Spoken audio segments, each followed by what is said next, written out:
ان نے عمران خان کے ساتھ جو ڈیبیٹ کی ہے، ڈسکشن کی ہے یا گفتگو کی ہے یا میسیجنگ کی ہے، وہ یہ کہا ہے کہ دیکھیے بات یہ ہے کہ ہمارا کام تھا آپ کی حکومت بنانا، اس کے لیے جو کچھ بھی ہم نے کیا کیا وہ آپ کو بھی پتہ ہے اور ساری اپوزیشن کو بھی پتہ ہے اور پاکستان کے لوگوں کو بھی پتہ ہے،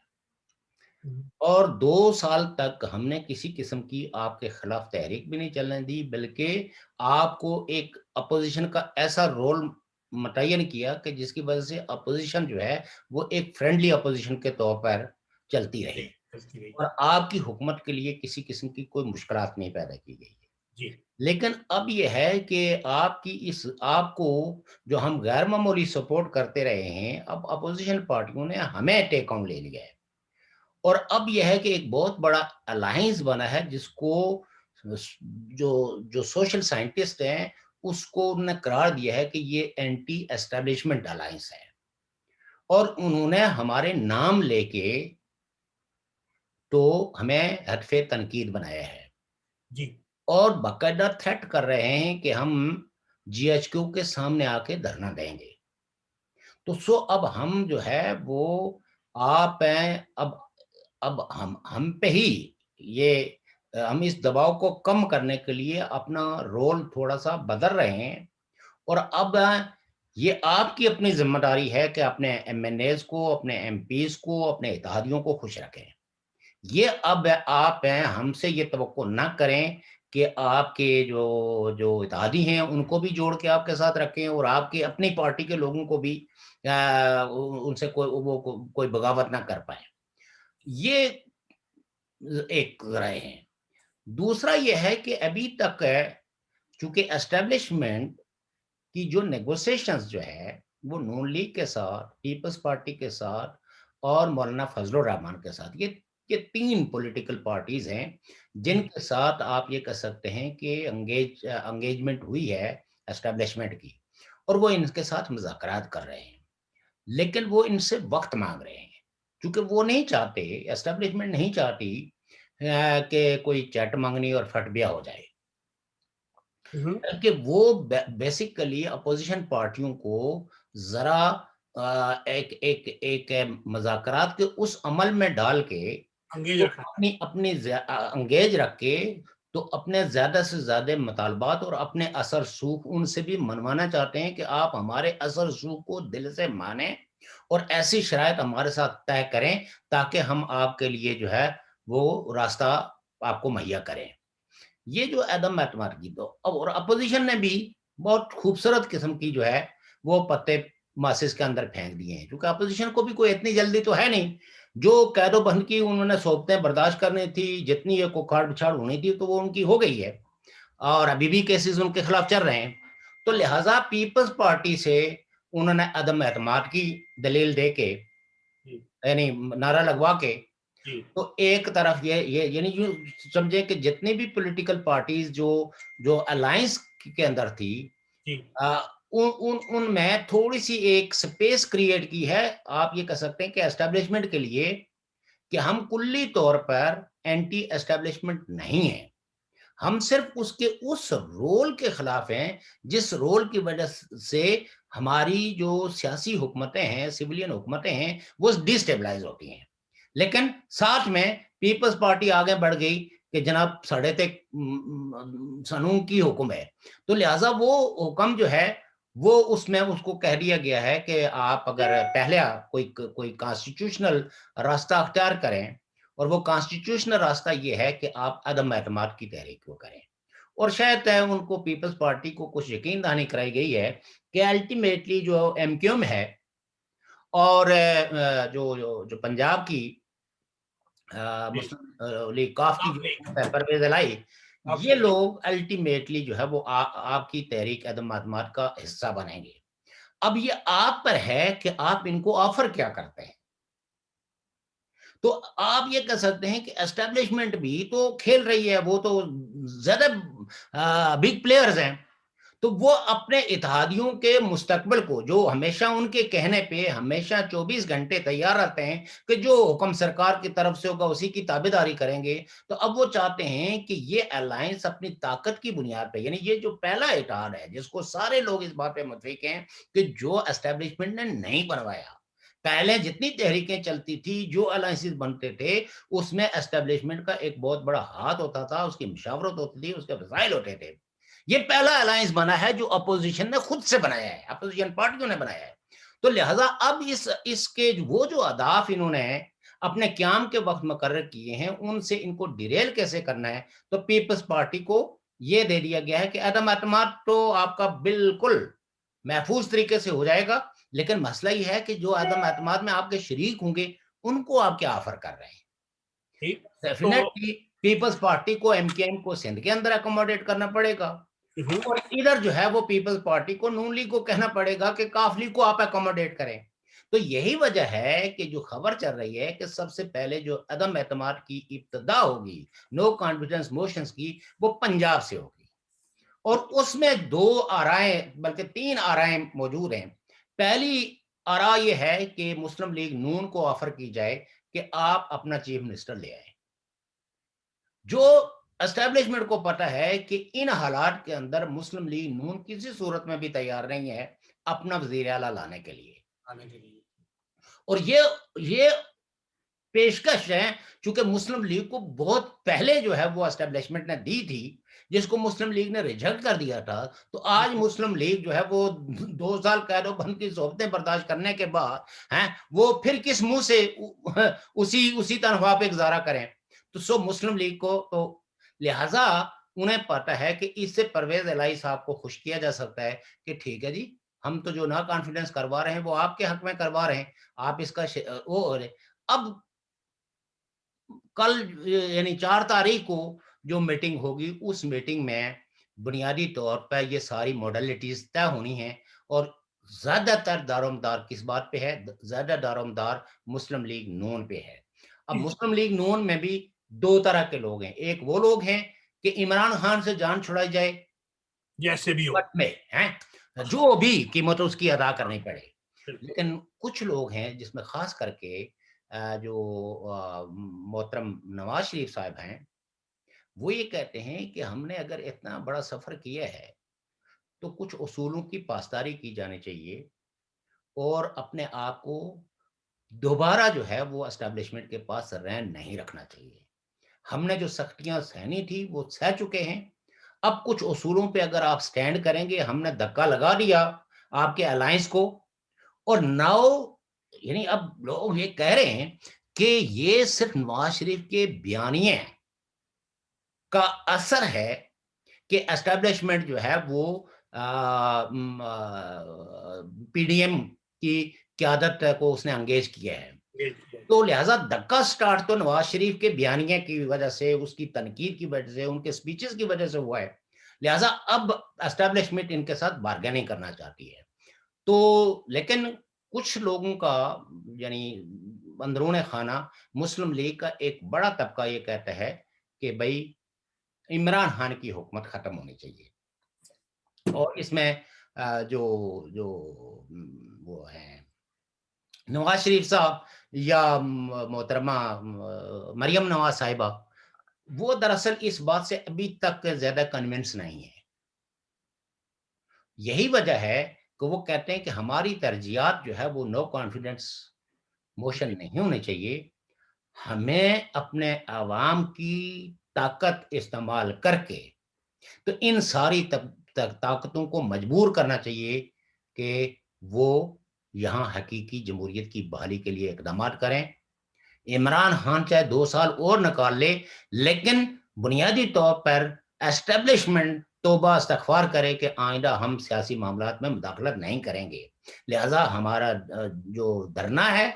ہمارا جو لانگ مارچ ہے، اس کی ڈیٹ مقرر ہونے چاہیے، اور اس کے لیے ہمیں تیاریاں کرنی چاہیے۔ ہمیں اپنا وقت جو ہے وہ نو کانفیڈنس، چونکہ مسلم لیگ دراصل اس وقت کے موجودہ کسی بھی سیٹ اپ کے اندر اپنے آپ کو کمفرٹیبل محسوس نہیں کرتی، تو لہٰذا یہ ہے کہ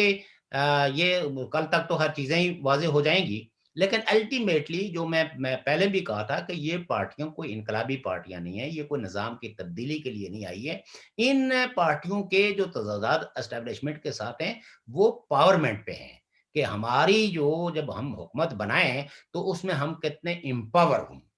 اور کانسٹیٹیوشن نے جو ہمیں رول دیا ہے اس رول کو ادا کرنے کے لیے ہم پہ کسی قسم کی اسٹیبلشمنٹ کی کوئی قدغن نہیں ہونی چاہیے اور ہمارے معاملات میں کوئی مداخلت نہیں ہونی چاہیے، بلکہ جو پارلیمنٹ ہے اس کو آزادانہ فنکشن کرنا چاہیے. وزارت خارجہ جو ہے وہ خود اپنا وزڈم استعمال کرے اور ملکوں کے ساتھ آزادانہ تعلقات قائم کرنے میں پاکستان کا جو سوورن انٹرسٹ ہے اس کو ملحوظ خاطر رکھے، اور اڑوس پڑوس کے ملکوں کو یہ یقین دہانی کرائی جائے کہ پاکستان کی سرزمین اب دہشت. ویسے تو زبانی کلامی تو عمران خان صاحب نے بھی کئی انٹرویو دیے ہوئے ہیں، لیکن ان انٹرویوز میں اس بیانیے میں اور حکومت میں آ کے اس پہ عمل درآمد کرانے میں فرق ہے. تو نواز شریف صاحب کی یا مسلم لیگ نون کی جو چھوٹی موٹی جو کریڈیبلٹی ہے وہ یہ ہے کہ انہوں نے کچھ اقدامات ایسے کیے تھے جس کو آپ کہہ سکتے ہیں کہ کانفیڈنس بلڈنگ میئرز، جس کی وجہ سے ہندوستان اور پاکستان کے جو مذاکرات کا دور اور دوستی کا ایک دور اس کی شروعات ہوئی. ابھی وہ کسی نتیجے پہ کسی معاہدے پہ نہیں پہنچے. اور مسئلہ کشمیر کے حوالے سے بھی آپ یہ کہہ سکتے ہیں کہ وہ تار جو جنرل پرویز مشرف کے دور سے ٹوٹ گئی تھی اس کو دوبارہ یعنی یوں سمجھیں کہ اس تار کو جوڑ دیا گیا. تو اور وہ سمجھتے ہیں کہ ہندوستان اور پاکستان کے دو طرفہ تعلقات کی بحالی ہی اس خطے کی ترقی کا اس پہ دارومدار ہے. اور اگر یہ تعلقات بحال نہیں ہوتے، یہ دوستی دونوں پڑوسیوں کی نہیں بنتی، ہمیں تیسرے کسی کی خاطر ناراضگیاں مول نہیں جائے، اور جتنے بھی ہمارے آپسی اختلافات ہیں انکلوڈنگ کشمیر ایشو، اس کو تھرو پیسفل نیگوسیشن کے ذریعے حل کیا جانا چاہیے. یہ ہندوستان کے اندر بھی ایک بہت بڑی لابی ہے، پاکستان کے اندر بھی جو پیس کانسٹیچوئنسی کو براڈن کرنا چاہتی ہے. اور نواز شریف صاحب نے مطلب یہ کہ فارچونیٹلی نواز شریف صاحب نے اس میں لیڈ لی ہے، جو کہ وہ از اے پاورفل پولیٹیکل لیڈر، اور انہوں نے اس پہ اختلاف کرنے کے بجائے یا اس کو ڈیویٹ کرنے کے بجائے اس ایجنڈے کو پروموٹ کرنے کے لیے انہوں نے کچھ اقدامات ایسے کیے جس سے اعتماد سازی کا ایک ماحول پیدا ہوا تھا. تو دیٹس وائی. اور اگر اس ماحول کے اندر میں سمجھتا ہوں کہ ہندوستان اور پاکستان ایک دوسرے کو انگیج کرتے تو کشمیریوں کو زیادہ سے زیادہ آزادی ملتی. میں نہیں کہتا کہ ان کی کوئی سوورنٹی ہوتی، میں نہیں کہتا کہ تقسیم کی لکیر مٹ جاتی، لیکن ایٹ لیسٹ ان کے ملنے جلنے کے، ان کے باہمی تجارت کے، ان کے وفود کا اور لوگوں کی آمد و رفت کے، یہ بہت ساری چیزیں جو ہے وہ انحصار کرتی ہیں پاکستان کے اور ہندوستان کے تعلقات پہ. تو سو دیٹ ہمیں جو خواہش کرنی چاہیے وہ یہ کرنی چاہیے کہ پاکستان کے اقتدار پہ وہ پارٹیاں آئیں، وہ لوگ آئیں جو امن کے ایجنڈے کو آگے بڑھانا چاہتے ہیں، جو پراکسیز کے ذریعے اپنے اپنے چھوٹے چھوٹے گینز نہ وہ کریں. چونکہ اور یہ چیز ہم اپنے تجربے کی بنیاد پہ کہتے ہیں کہ پاکستان نے افغانستان کے اندر اپنی پراکسیز کو انسٹال کرنے کی کوشش کی. الٹیمیٹلی آج افغانستان کا ایک بڑا حصہ، ایک بڑے تعداد میں لوگ جو ہے وہ پاکستان کے خلاف ہیں. پاکستان نے کشمیر کے اندر اپنی پروکسیز کے ذریعے اپنا ایجنڈا ڈیفائن کرنے کی کوشش کی. ریاست جموں کشمیر آج اتنے برے حالات کے باوجود وہ پاکستان کی طرف نہیں دیکھ رہے ہیں. کیوں نہیں دیکھ رہے ہیں؟ انہیں پتہ ہے کہ پاکستان کی طرف سے ہمارے سروں پہ بلائی مسلط کی گئی ہے، ہم پہ کوئی رحم نہیں کھایا گیا ہے. لہذا وہ بندوق برداری کے اس خوف کی وجہ سے وہ پاکستان کی طرف دیکھنے کے روادار نہیں ہے. وہ آج بھی مطلب یہ ہے کہ وہ ہندوستان کی طرف، ہندوستان کی جمہوری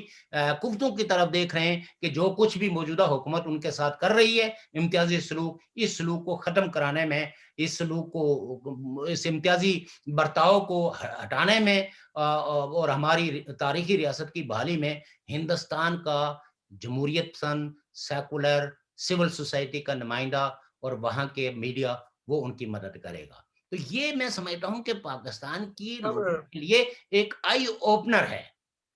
شوکت صاحب ہمارا پروگرام کافی طویل ہو رہا ہے آہستہ آہستہ. جی بس میرے خیال میں اس کو وائنڈ اپ. بس میں اپنے ناظرین سے ایک آخری تو چند ہاں، گزارشات ہیں. میں ایک چیز مجھے بھول گئی ہے. جی سر جی. بہت ایک مقتدر جو لیڈر تھے قوم پرست، اپنے میر افضال سلیریا، جی سفر وہ آباد. مطلب ان کی وہ بھی ہمیں داغ مفرقت دے گئے، ان کو ہارٹ اٹیک ہوا ہے. تو جی میں آج کے اس پروگرام کی توسط سے ان کی پارٹی کے رہنماؤں سے بھی اظہار تعزیت کرتا ہوں، اس کے انٹائر فیملی سے بھی، اور میں ان کو خراج عقیدت پیش کرتا ہوں. بہت وہ بڑے بندے تھے جی. انہوں نے جدوجہد کی ایک اچھا رول ادا کیا مظفر آباد کے اندر، مظفر آباد کے لوگوں کے حق کے لیے انہوں نے آواز بلند کی، اور یقیناً ان کی وہ آواز ہم سب لوگوں کی آواز تھی. تو اور ہمیں ایک اچھے ساتھی سے معروم ہو گئے، ایک اچھے رہنما سے معروم ہو گئے، جو زمانہ طالب علمی سے ہی ایک نیک اور شریفانہ آدرشیں رکھتے تھے. تو بہرحال آپ کے آج کے اس پروگرام کے توسط سے میں ان کے ساتھ بھی جی. میں اپنے ناظرین میں اور ان کے بھی خاندان کے تعزیت ساتھ کرتا ہوں ان سے، ان کی فیملی سے، اور ان کی خدمات کو یاد رکھا جائے گا. وہ ایک بڑی بردبار شخصیت تھے، بڑے اپنی جد و جہد کی انہوں نے اور اس تک مقام تک پہنچے. تو میرے ناظرین، ہم اپنے پروگرام کو ختم کرنے سے پہلے میں آخری چند گزارش کر سکوں کہ جیسا کہ شوکت صاحب سے میری ابتدائی باتیں ہوئی، یہ جو ہتھ کنڈے ہوتے ہیں نا کہ کسی کو بدنام کرنے، یہ اس وقت شروع ہوتے ہیں کہ جب کسی کے پاس دلائل ختم ہو جائیں، حقائق کا سامنا نہ کر سکے، تو پھر آخری اربہ رہتا ہے کہ بندے کو الزام لگا دو کہ اس پہ یہ الزام ہے، یہ ہے. آج کل تو سوشل میڈیا ہے، بڑا آسان طریقہ ہے کہ آپ کوئی فیک آئی ڈی بنا کے کسی کے اوپر جو مرضی لکھتے رہے، تو نہ آپ کو کسی نے پوچھنا ہے، جو کیونکہ پوچھنے والے خود کرواتے ہیں. ہمارے ساتھ ہوا ہے، ان کے ساتھ تو جو ہوا وہ تو بڑے ہائی لیول پہ ہو رہا ہے، ہمارے ساتھ چھوٹے چھوٹے کرتے. تو ہم اپنے ناظرین کو بتاتے ہیں کہ جو اگلا پروگرام ہوگا انشاءاللہ اس میں ہم کشمیر کے بارے میں چند باتیں کریں گے. ہمارے کچھ ناظرین نے، سامعین نے ہمیں سوالات بھیجے بھی ہوتے ہیں کہ کیا پاکستان دوست ممالک کی طرف سے اقوام متحدہ پر دباؤ نہیں بڑھا رہا سکتا کہ لاجک ہے کہ کشمیر کے بارے میں کوئی پڑوسی ہماری حمایت نہ کرے. ایک دوست نے پوچھا کہ کیا پاکستان اقوام متحدہ سے رائے شماری کروانے کی تحریک پر اکثریت حاصل کر پائے گا. پھر ایک شخص اور نے پوچھا کیا بغیر جنگ کے کشمیر، آزادی کشمیر ممکن ہے، اور کیا دونوں ملکوں کی فوج اس جنگ کی متحمل ہو سکتی ہے. ہم اگلی دفعہ اس بات پہ بات کریں گے، اور اگلی دفعہ ہمارے پاس بہت سے اور مسائل بھی ہیں، حالات حاضرہ بھی ہوگا، کشمیر کے بارے میں بھی ہوگا، اور ہمارے جو کچھ کشمیری خود مختار یعنی ایک ریاست کے جو بڑے لوگ کچھ اس دنیا سے چلے گئے، جیسے آن جہانی کرشن دیو سیٹھی، جس طرح یہ افضل سلیریا صاحب، اس سے پہلے امجد شاہ سوار صاحب، اس کے علاوہ اور کچھ احباب، تو ہم ان پہ بھی انشاءاللہ شوکت صاحب سے بات کریں گے، کوئی تعزیتی پروگرام بھی بنائیں گے. تو میں اپنے ناظرین سے گزارش کرتا ہوں کہ یہ جو الزامات لگتے ہیں ان پہ کبھی بھی یقین نہ کریں. یہ الزامات صرف اس لیے لگتے ہیں کہ آپ کو متنفر کیا جائے، آپ کو اپنے ملک کی آزادی کے بارے میں نہ سوچنے دیا جائے. ایک شعر ہے، تندی باد مخالف سے نہ گھبرا اے خواب، یہ تو چلتی ہے تجھے اونچا اڑانے کے لیے. شوکت صاحب آپ پہ ایسے الزام لگے تو آپ کو یہ سمجھیں کہ بغیر پیسوں کے، بغیر کسی چیز کے، آپ کا نظریہ، آپ کے بارے میں لوگ دنیا سن رہی ہے. تو میں انہی چیزوں پہ اکتفا کرتا ہوں. اور 5 فروری کو جو پاکستان ایک ڈرامہ کر رہا ہے، اس پہ بھی ہم اپنے انشاءاللہ پرسوں پروگرام پروگرام ہے ہمارا، کریں گے عوام کو آگاہ کریں گے ہمارا کہ پروگرام ہے 5 فروری کیا ہے، یہ کیوں بنائی جا رہی ہے. جی. اور خاص کر کے یہ جو پی ڈی ایم نے مظفر آباد میں جا کے، تو یہ میں اتنی انشاءاللہ پرسوں کریں گے پروگرام. اس پہ بھی بات کریں گے. آپ نے مجھے وقت دینا ہے پرسوں انشاءاللہ. جی ضرور. ہم مطلب یہ ہے تو کہ ناظرین، میں آپ سب کو اور آپ کی طرف سے اور اپنی طرف سے اپنے مہمان شوکت علی کشمیری صاحب کو خدا حافظ کہتا ہوں، اور انشاءاللہ نیک تمنوں کے ساتھ رخصت کرتا ہوں. پرسوں پھر ہم پروگرام ہوگا، اور آپ سب سے بھی اجازت چاہتا ہوں. مرزا شفیق، اللہ حافظ.